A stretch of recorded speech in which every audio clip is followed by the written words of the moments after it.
হচ্ছে আমরা যাকে বলি বেরোজগারি, কর্মহীনতা, ঠিক সেই জায়গা থেকে সোশ্যাল মিডিয়ার ইম্প্যাক্ট কি ভয়ঙ্কর রকমের। যদি ডিপ স্টেটের একটা পার্ট, আপনারা জানেন নিশ্চয়ই যে ডিপ স্টেটের এটা একটা খুব সহজ উপায় যে কোনো দেশকে, যে কোনো যুব সমাজের মগজ ধোলাইয়ের জন্য ডিপ স্টেট প্রথম যেটা অস্ত্র করে নেয়, হাতিয়ার করে, তা হচ্ছে সমাজ মাধ্যম, সোশ্যাল মিডিয়া প্ল্যাটফর্ম, যার মাধ্যমে খুব সহজে যে কোনো যুব সমাজের মগজ ধোলাই করা যায়। আমি এই জায়গা থেকে আসবো একবার অরিত্রর কাছে। অরিত্র, বাংলাদেশের ক্ষেত্রে দেখেছিলাম যে কিভাবে সোশ্যাল মিডিয়ার কি ভয়ঙ্কর ভূমিকা ছিল।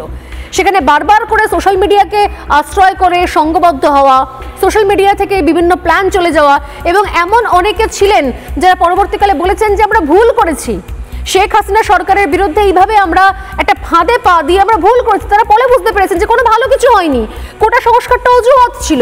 কোথাও কি মনে হয় যে এই ডিপ স্টেটের এটাই কাজ, যে ভারতের আশপাশের দেশগুলো বা এশিয়াকে একটু আনস্টেবল করে দাও?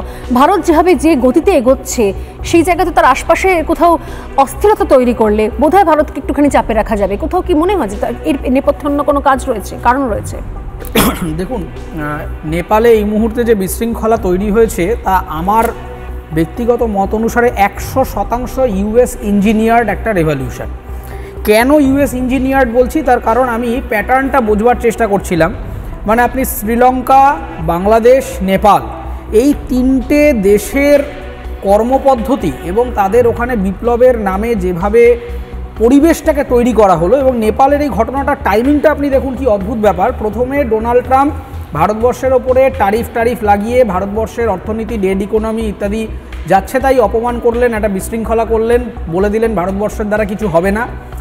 এদিকে ভারতবর্ষ, রাশিয়া, চীন, এদের সাথে বিভিন্ন সামিটে আমরা দেখলাম যে একাধিক লিডার সাউথ এশিয়া এবং ইস্ট এশিয়া, যেটা ভারতবর্ষের ইস্ট পলিসি, সেই ওয়াইজ আমরা ইস্ট এশিয়ায় একটা গুরুত্বপূর্ণ প্রভাব বিস্তার করলাম, এবং দক্ষিণ এশিয়াতে ভারত একটা গুরুত্বপূর্ণ লিডার হিসাবে অ্যাপিয়ার করা শুরু হলো। যেই মুহূর্তে আমরা ভারত, রাশিয়া, চীনকে এক সরলরেখায় দেখতে পারলাম, সঙ্গে সঙ্গে ডোনাল্ড ট্রাম্প বাবু পাল্টি খেয়ে গেলেন, এবং পাল্টি খেয়ে গিয়ে তিনি বললেন Modi is a great man, এবং বলে বসলেন ভারতের সাথে আমেরিকার তো দারুণ স্পেশাল রিলেশনশিপ রয়েছে। এবং অদ্ভুত ব্যাপার, তার কিছুদিনের মধ্যেই দেখুন নেপালে এরকম একটা ঘটনা ঘটলো। আপনার এই অনুষ্ঠানে এসে আমি একাধিকবার বলেছি যে এদের একটা কমন প্যাটার্ন আছে, বাংলাদেশেও এই কাজ এরা একাধিকভাবে করেছে, যে এরা মূলত ডিপ স্টেটের অপারেশনটা করে হচ্ছে দুইভাবে। পাকিস্তানে করে সরাসরি মিলিটারির ভেতরে ঢুকে পড়ে এবং মিলিটারি ব্যবস্থার মধ্যে ঢুকে সেখানকার প্রশাসনিক ব্যবস্থাটাকে টেরোরিজম প্রমোট করা থেকে শুরু করে যা খুশি করে।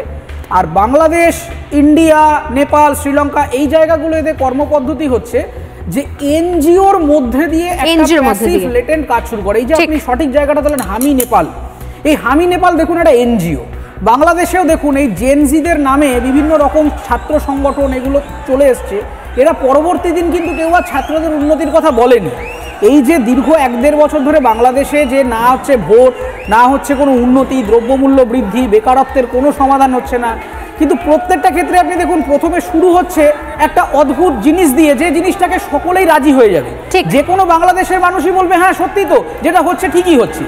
যে কোনো নেপালের মানুষও বলবেন হ্যাঁ ঠিকই তো, একটা জেনজিদের একটা কর্মপদ্ধতি নিয়ে বা দুর্নীতি নিয়ে বা সোশ্যাল মিডিয়া ব্যান নিয়ে ঠিকই হচ্ছে। ফলে আমি সরকারের পক্ষে হই বিপক্ষে হই, আমার সামনে এমন একটা নোবেল কজ উপস্থাপনা করা হচ্ছে যে যেন এটা সত্যি কথা বলা হচ্ছে, বলে আমাকে টেনে নেওয়া হলো, আমাকে ব্রেন ওয়াশ করে নেওয়া হলো। আমি ভাবলাম ওই লোকটা সঠিক কথা বলছে বলে আমি রাস্তায় নেমে গেলাম। এবার এই করে দল ভারী করে এর পেছনে আপনি দেখুন যে প্রথমে জেনজি এলো, ওখানে কিন্তু শান্তিপূর্ণ প্রোটেস্ট হচ্ছিল। একই রকমভাবে বাংলাদেশে আজ থেকে 1 বছর আগে বাংলাদেশে ছাত্ররা প্রোটেস্ট করছিলেন, তারা কোটা সিস্টেমের বিরোধী, সেই নিয়ে গভর্নমেন্টের সাথে কথা হচ্ছিল। হঠাৎ করে একটা দুর্নীতি, শেখ হাসিনা, এবং আপনাকে ট্যাগলাইনটা মাথায় রাখতে হবে, শেখ হাসিনাকে যখন বাংলাদেশ থেকে সরানো হয়, শ্রীলঙ্কার রাজনীতিক নেতাদের যখন বাংলাদেশ থেকে সরানো হয়, এইখানেও একই ট্যাগলাইন ব্যবহার করা হয়েছে যে ওলি তুমি দেশ ছাড়ো।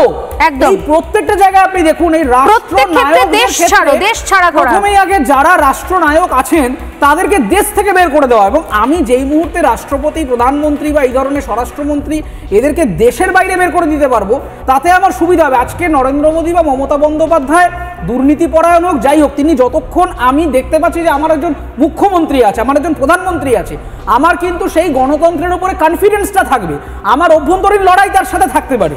কিন্তু যখন আমি দেখব মমতা বন্দ্যোপাধ্যায় বাংলা ছেড়ে অন্য জায়গায় চলে যাচ্ছেন, তখন কিন্তু গণতান্ত্রিক স্ট্রাকচারটা ভেঙে যাবে। এই একই কাঠামোতে আজকে যখন নেপালের প্রধানমন্ত্রী চলে যাচ্ছেন অন্য দেশে, শ্রীলঙ্কার রাষ্ট্রনেতাকে চলে আসতে হচ্ছে ভারতে, বাংলাদেশের শেখ হাসিনাকে লুকিয়ে সেনাবাহিনীর বিমানে চলে আসতে হচ্ছে, তখন মানুষের মধ্যে প্রশ্ন আসছে যে জাতি হিসাবে এটা ফেল করে গেল। এইবারে দেখবেন আবার আমি বলে দিচ্ছি, এরকম হতেই পারে মোহাম্মদ ইউনূসের মতো কোনো একজন কাঠপুতুলের সরকারকে হয়তো ওখানে বসিয়ে দিয়ে পেছন থেকে কলকাঠি না। আমরা জানি না যে বালেন্দ্র শাহ যিনি আবার দায়িত্ব নিচ্ছেন তাকে বা আসলে কে পরিচালনা করবে। নানা ধরনের কন্টেন্ট দেখার জন্য লাইক করুন, শেয়ার করুন আমাদের ফেসবুক পেজ, সাবস্ক্রাইব করুন আমাদের ইউটিউব চ্যানেল। পাশাপাশি অন্যান্য ব্রেকিং নিউজের জন্য অবশ্যই চোখ রাখুন রিপাবলিক বাংলায়।